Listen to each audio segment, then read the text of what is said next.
បាទជំរាបសួរដល់ពុកម៉ែបងប្អូនទាំងអស់គ្នាជាពិសេសបងប្អូនថ្ងៃ12បាទសម្រាប់វីដេអូនេះដែរលោកគ្រូសូមធ្វើការចែករំលែកទាក់ទងទៅនឹងសំណួរត្រៀមប្រឡងបាក់ឌុបសម្រាប់បងប្អូនថ្ងៃ12មុខវិជ្ជាប្រវត្តិវិទ្យាបាទហើយសំណួរទី1របស់លោកគ្រូថ្ងៃនេះគឺលោកគ្រូនឹងធ្វើការនិយាយទាក់ទងទៅនឹងសំណួរចាប់ពីសម័យអាណាព្យាបាលបារាំងរហូតដល់មកដល់សម័យបច្ចុប្បន្នតែម្ដងឥឡូវនេះយើងចាប់ផ្ដើមទាក់ទងទៅនឹងសំណួរទី1បាទសំណួរទី1សួរថាតើមានមូលហេតុអ្វីដែលជំរុញឲ្យព្រះបាទនរោត្តមសម្រេចប្រតិឡាយព្រះហស្ថលេខាទៅលើសន្ធិសញ្ញាទទួលយកអាណាព្យាបាលបារាំងនៅថ្ងៃទី11ខែសីហាឆ្នាំ1863បាទអញ្ចឹងនេះគឺជាសំណួរមួយដែលមានសារៈសំខាន់ខ្លាំងមែនទែនទាក់ទងទៅនឹងដើមហេតុមូលហេតុដែលនាំឲ្យព្រះបាទនរោត្តមទ្រង់ទទួលយកនៅសន្ធិសញ្ញាអាណាព្យាបាលបារាំងមកលើប្រទេសកម្ពុជាយើងនៅថ្ងៃទី11ខែសីហាឆ្នាំ1863បាទអញ្ចឹងយើងចូលទៅដល់អត្ថន័យខ្លឹមសារបាទបងប្អូនទាំងអស់គ្នាទាក់ទងទៅនឹងការឆ្លើយសំណួរបងប្អូនដាក់ចម្លើយមកយើងដាក់ថាមូលហេតុដែលជំរុញឲ្យព្រះបាទនរោត្តមសម្រេចប្រតិឡាយព្រះហស្ថលេខាទៅលើសន្ធិសញ្ញាទទួលយកអាណាព្យាបាលបារាំងនៅថ្ងៃទី11ខែសីហាឆ្នាំ1863រួមមានដូចជាឬក៏យើងដាក់សញ្ញាភ្នែកមាត់មកបាទនៅក្នុងចំណុចហ្នឹងបងប្អូនទាំងអស់គ្នាលោកគ្រូសូមចូលចំណុចទី1សំខាន់បងប្អូនទាំងអស់គ្នាតើតើទៅនឹងបញ្ហាប្រទេសជិតខាងនៅក្នុងនេះលោកគ្រូលើកពីបញ្ហាប្រទេសជិតខាងបងប្អូនត្រូវស្គាល់អំពីបរិបទនៅក្នុងកំឡុងពេលហ្នឹងថាប្រទេសជិតខាងគេមានបំណងយ៉ាងម៉េចចំពោះប្រទេសកម្ពុជារបស់យើងគេមានបំណងចង់ជួយជ្រោមជ្រែងប្រទេសកម្ពុជារបស់យើងឬក៏គេមានបំណងជន់ពន្លិចឬក៏គេចង់ដណ្ដើមយកទឹកដីម្នាក់មកជំរាបណាបងប្អូនទាំងអស់គ្នាអញ្ចឹងបងប្អូនត្រូវចងចាំថានៅក្នុងបរិបទហ្នឹងមូលហេតុដែលព្រះបាទនរោត្តមទ្រង់សម្រេចប្រតិគឺដោយសារបញ្ហាចម្បងទី1គឺបញ្ហាប្រទេសជិតខាងប្រទេសជិតខាងយ៉ាងម៉េចប្រទេសកម្ពុជាយើងកំពុងតែទទួលរងការគៀបសង្កត់សង្កត់នឹងការឈ្លានពានយ៉ាងខ្លាំងមែនទែនពីសំណាក់ប្រទេសចំនួន2បងប្អូនប្រទេសណាប្រទេសចំនួន2បាទគឺសៀមឬក៏ថៃហ្នឹងឯងនៅភាគខាងលិចនិងអាណាមវៀតណាមនៅភាគខាងកើតតែកំឡុងពេលហ្នឹងវាធ្វើឲ្យកម្ពុជាយើងប្រឈមទៅនឹងការបាត់បង់ទឹកដីទាំងស្រុងបងប្អូនទាំងអស់គ្នាលោកគ្រូសូមនិយាយតាក់ទងទៅនឹងបញ្ហាហ្នឹងបន្តិចបាទបងប្អូនទាំងអស់គ្នាតាក់ទងទៅនឹងការបាត់បង់ទឹកដីកំឡុងពេលហ្នឹងអាណាមហើយនិងសៀមគឺមានបំណងនៅក្នុងការពុះជ្រៀកប្រទេសកម្ពុជាជា2ចំណែកបាទបងប្អូនគេបានសេតទុកហើយគេបានកំណត់ទុកហើយថាបាទនៅភាគខាងលិចបាទខាងលិចទេបាទខាងលិចទន្លេមេគង្គបាទត្រូវបានស្ថិតក្រោមការគ្រប់គ្រងរបស់ប្រទេសសៀមណែបាទប្រទេសសៀមបងប្អូនទាំងអស់គ្នារីឯខាងកើតទន្លេមេគង្គត្រូវតែឲ្យប្រទេសអាណាមបាទវៀតណាមនឹងឯងអញ្ចឹងមានន័យថាម៉េចកំឡុងពេលហ្នឹងប្រទេសកម្ពុជាយើងត្រូវបានស្ថិតក្រោមប្រទេសបាទខ្លាកពើកំពុងតែត្រៀមត្របាក់បាទខាងកើតទៅឲ្យកពើទៅខាងលិចទៅឲ្យខ្លាទៅខាងលិចឲ្យសៀមទៅខាងកើតទៅឲ្យអាណាមណាជាបញ្ហាចម្បងដែលបងប្អូនទាំងអស់គ្នាគួរស្វែងយល់អំពីបញ្ហារឿងហ្នឹងបាទបញ្ហារឿងហ្នឹងចំណុចទី1ចូលដល់ចំណុចទី2ចំណុចទី2ដែលដាក់ថារក្សាអធិបតេយ្យភាពនិងរាជបល្ល័ង្កទាំងអស់គ្នាសូមកត់សម្គាល់ទាក់ទងទៅនឹងព្រះបាទនរោត្តមនៅកំឡុងពេលដែលព្រះបាទនរោត្តមទ្រង់ឡើងបាទសោយរាជនៅពេលដែលទ្រង់ឡើងសោយរាជទ្រង់គឺមានបញ្ហាយើងនិយាយបញ្ហាពីឋានៈដំបូងបាទឋានៈដំបូងនៅក្នុងទប់ស្កាត់ឥទ្ធិពលរបស់ប្រទេសសៀមមហាយតារបស់សៀមកំឡុងពេលហ្នឹងត្រូវចាំថានរោត្តមព្រះអង្គគឺជាស្ដេចមួយអង្គដែលធ្លាប់ទៅជ្រកកោនរស់នៅក្នុងប្រទេសសៀមក៏ធ្លាប់ធ្វើឲ្យព្រះអង្គនឹងចាប់ដើមប្រើប្រាស់ភាសាសៀមពេលព្រះអង្គឡើងមកសោយរាជព្រះអង្គចាប់ដើមមានបញ្ហ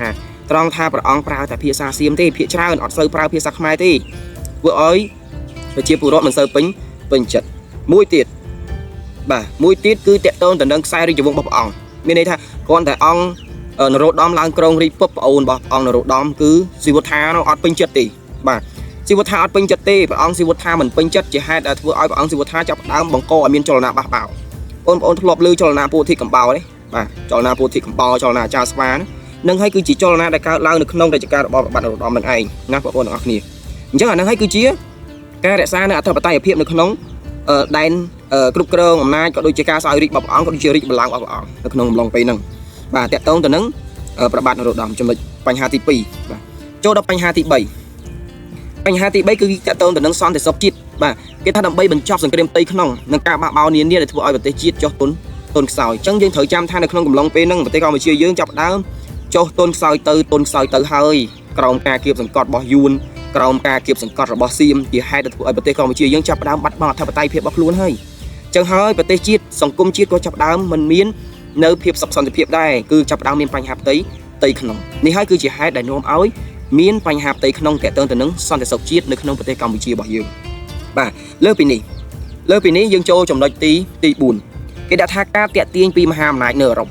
អញ្ចឹងទាំងអស់គ្នាត្រូវចាំថាកំឡុងពេលហ្នឹងបើយើងនិយាយពីមហាអំណាចនៅអឺរ៉ុប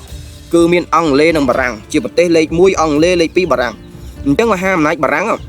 គឺជាមហាអំណាចដែលមានអាវុធទំនើបគឺជាមហាអំណាចដែលកម្ពុជាយើងគិតថាអឺរ៉ុបមានតែបារាំងទេដែលអាចជួយការពារប្រទេសកម្ពុជានឹងឲ្យរួចផុតពីការគៀបសង្កត់ពីការសង្កត់សង្កិនរបស់សៀមនិងយួនអញ្ចឹងហើយយើងក៏ចាប់ដើមទៅស្នើសុំឲ្យបាទអធិរាជរបស់បារាំងគឺណាប៉ូឡេអុងទី3ហ្នឹងមកធ្វើការជួយការពារប្រទេសកម្ពុជាក្រោមការគៀបសង្កត់ពីយួននិងសៀមបាទអញ្ចឹងហើយនេះគឺជា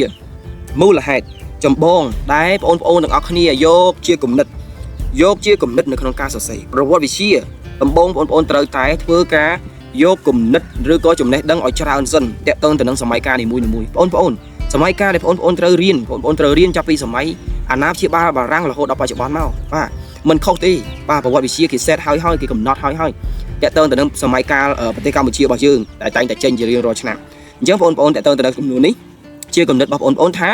មូលហេតុគឺមាន4ទី1គឺបញ្ហាប្រទេសជិតខាងដែលនិយាយតាក់ទងទៅនឹងយួននិងសៀមទី2គឺតាក់ទងទៅនឹងអធិបតេយ្យភាពឬក៏តាក់ទងទៅនឹងរាជបល្ល័ង្ករបស់ព្រះបាទនរោត្តមតាក់ទងទៅនឹងបញ្ហាផ្ទៃក្នុងតាក់ទងទៅនឹងការគៀបសង្កត់ពីខាងសៀមបាទទី3គឺតាក់ទងសន្តិសុខជាតិមានន័យថាសង្គមជាតិកម្ពុជាក្នុងពេលហ្នឹងចាប់ផ្ដើមបញ្ហាហើយបាទអញ្ចឹងត្រូវតែបញ្ចប់បញ្ហាផ្ទៃក្នុងហើយនឹងទី4សំខាន់គឺតាក់ទងទៅនឹងការតាក់ទាញពីមហាអំណាចនៅអឺរ៉ុបបាទគឺពិសេសគឺបារាំងហ្នឹងឯងណាបងប្អូនទាំងអស់គ្នាអញ្ចឹងបងប្អូនទាំងអស់គ្នាសម្រាប់សំណួរនេះលោកគ្រូមានតែប៉ុណ្ណេះទេសម្រាប់ចែកជូនជាគំនិតបាទនិយាយរួមលោកគ្រូចែកជូនជាគំនិតដល់បងប្អូនទាំងអស់គ្នានៅក្នុងការយកទៅគិតពិចារណាស្ដាប់ត្រង់ត្រាប់នៅក្នុងការយកជាគំនិតនៅក្នុងគូបាលហើយបងប្អូនអាចធ្វើការយកនៅចំណុចទាំងអំបាលហ្នឹងទៅសរសេរបញ្ចូលពេលប្រឡងបាទអញ្ចឹងបងប្អូនទាំងអស់គ្នាពេលវេលាសល់តិចណាអញ្ចឹងបងប្អូនត្រូវតែខំប្រឹងរៀនបាទប្រឹងរៀនមែនតើបាទចាប់ពីមួយថ្ងៃរៀនតែមួយវីដេអូមួយសំណួរចេះចុះទម្រាំដល់ថ្ងៃបាក់ដប់បងប្អូនរៀនបាន40 50សំណួរ100សំណួរអត់ផុតទេបងប្អូនអត់ផុតពីខ្សែភ្នែករបស់បងប្អូនទេអត់ផុតពីទឹកដៃរបស់បងប្អូនទេបាទអញ្ចឹងលោកគ្រូសូមគោរពលាបងប្អូនទាំងអស់គ្នាជូនពរឲ្យបងប្អូនទាំងអស់គ្នាប្រឹងប្រែងប្រឡងបាក់ដប់នៅពេលខាងមុខនេះឲ្យជាប់បាទលោកគ្រូសង្ឃឹមលើបងប្អូនទាំងអស់គ្នាលោកគ្រូជឿជាក់លើបងប្អូនទាំងអស់គ្នាបាទសូមគោរពលាបងប្អូនទាំងអស់គ្នា